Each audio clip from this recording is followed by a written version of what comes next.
So for today's video, I'm going to be talking to you guys about 8 ways to de-stress. And I kind of came up with this video idea because, to be 100% honest with you, I've had a couple of stressful weeks. I kind of just got really lazy and started procrastinating all of the things I knew I had to do, all of the things I knew I should be doing. Long story short, I came up with the idea of filming this video for you guys, for all of you that might be in any sort of situation like that, or maybe you've got like school, or your job is stressing you out, or something big in your life is stressing you out, or just in general, you're a very stressed out person. So this is going to be like emergency de-stress video, like 8 ways how you can instantly de-stress yourself, and you can come back and watch this video at any point if you feel really stressed out. So without further ado, let's jump into the 8 ways to de-stress. So number 1, and it's one of the first things that I have found has helped me the most, is to fake it until you make it. So you're probably like, what? You can't just fake not being stressed. But in all honesty, you can force yourself to laugh, you can force yourself to smile, you can throw on some music and sing along to it or dance to it, even if you really don't feel like the urge to. When I'm stressing out and I'm in my head and all of these thoughts are consuming me, if I just like force a smile on my face, it instantly kind of tricks your brain into thinking that you're happier. So it might be a good idea to have like a specific song. Sometimes I'll just throw on some Bob Marley and just kind of sway around my apartment because it just makes me feel better. I'll put on like some good like Swift and just dance it out with Mags or something. And you know what? It's just like when you're feeling all that stress and you are so not in the mood to dance, you're so not in the mood to sing or laugh or play or just have a good time, forcing yourself to do so will kind of trick your brain and get the ball rolling so that maybe you'll start to feel better. So number 2 is another really important one, and it's to have a specific space where you can go to just get away. And this is a space where you're not going to want to be doing any schoolwork, any type of like homework, any type of work for work, like anything like that. Anything that stresses you out is not allowed in this space. And maybe you go and you listen to music, or you read a book, or you meditate, but wherever you end up doing, you go to this spot and you sit down and it's away from everything and everyone, and it's just your little place. It's your happy place. So you can make this a corner in your room, you could make this a whole room in your house. You could literally designate a specific spot that you know of, even if it's a place outside, like you go for a hike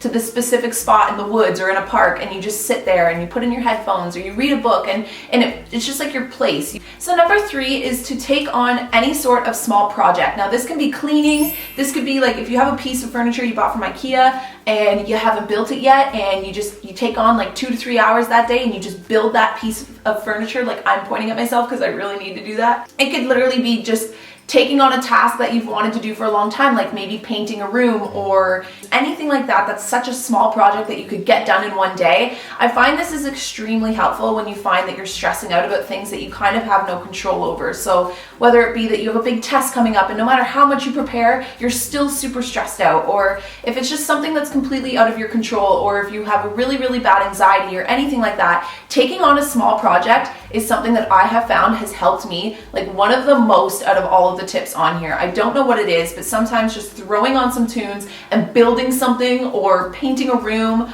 or cleaning the crap out of my house, there's something about that that just feels so satisfying. It's like you're checking something off, you've got something done, and even if it's not related to what you're stressed out about, just getting a project done makes you feel accomplished, it makes you feel good, and then it makes you want to do something else, it makes you want to finish something else, accomplish something else. So number 4 is to talk it out, and this could be with someone you really care about, or if you're really stressed about something that you don't really want to share with those close to you.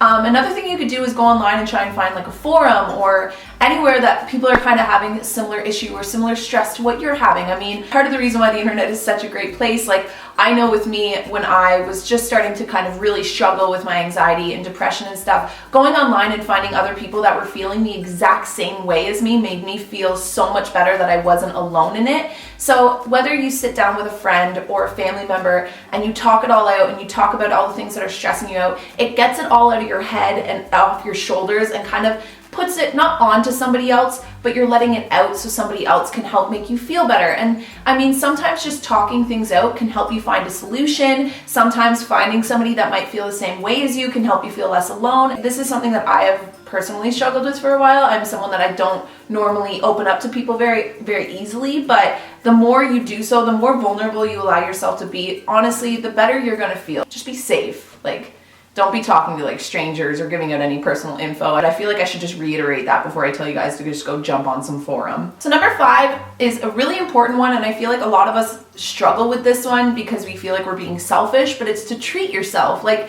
Honestly, there is nothing wrong with treating yourself every once in a while, and that could be getting yourself a massage, or if you don't have any money for like a massage, honestly, fill your bath up with hot water and bubbles and grab a glass of wine or like a tea and watch your favorite TV show for 30 minutes or an hour, or play some video games, or do something that's specifically just for you. Grab yourself some of your favorite takeout and sit down on your couch and throw on a movie. Just every once in a while, don't be afraid to treat yourself. We can all get into those mindsets where we start taking everything so seriously and feeling like we need to give pieces of ourselves to all of these different responsibilities, and we often overlook the responsibility of taking care of ourselves. So number 6 is to work out. And I know what you're all thinking, like, oh, standard, oh my gosh, work out to de-stress. But honestly, I stopped working out for so long, probably a few weeks there, and I started picking it back up again when I was getting really stressed out. And I was getting stressed out to the point, and this doesn't happen very often, like almost angry and pissy and like chucking stuff around and slamming doors. And that's when I know that I am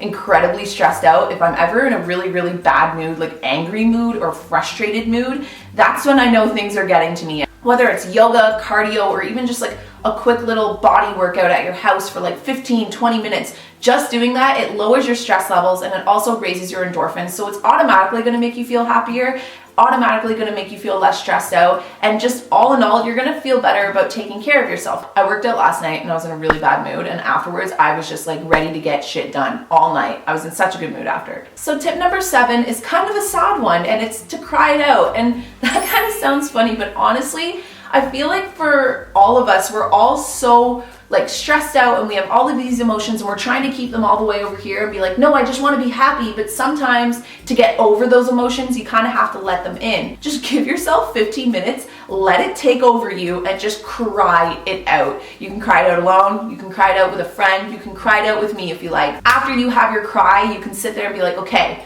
I was upset, I'm not upset anymore, I let it out, now what am I gonna do about it? What's my plan? Every once in a while, you just have to have a good cry, like a good old cry late at night by yourself in bed. We all do it. And then my last and final tip is to remember how small our problems are in the grand scheme of things.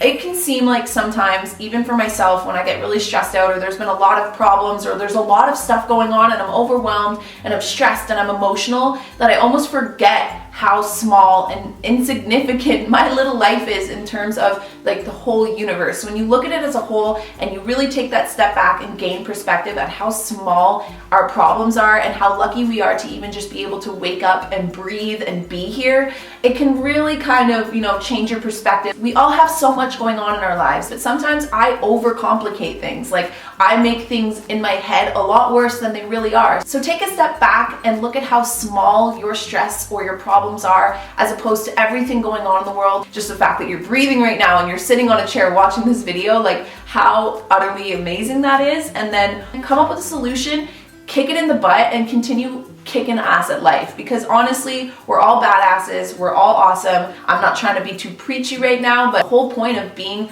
on this earth, or being alive, to me anyways, is to enjoy the ride. So those were my 8 tips to instantly distress. I hope this helps some of you guys. If you guys have any tips that you think I missed, be sure to leave them down below and we'll start awesome discussions like we always do. Honestly, you guys are like the best freaking family ever. Like I feel like every time I go look in the comment section, it's always so like good feedback or people like starting conversations and stuff. And I really love that because I feel like, I don't know, I just feel like this community and this family is just so awesome, and we're all so supportive of each other, and I just think it's really cool. And I'm being really dorky right now, but honestly, I just love you guys. I hope you guys enjoyed this video. I love you guys to the moon and back. Try not to be too stressed out and use some of these tips and leave some of your own down below, and I will see all of you guys in a future video. Bye guys.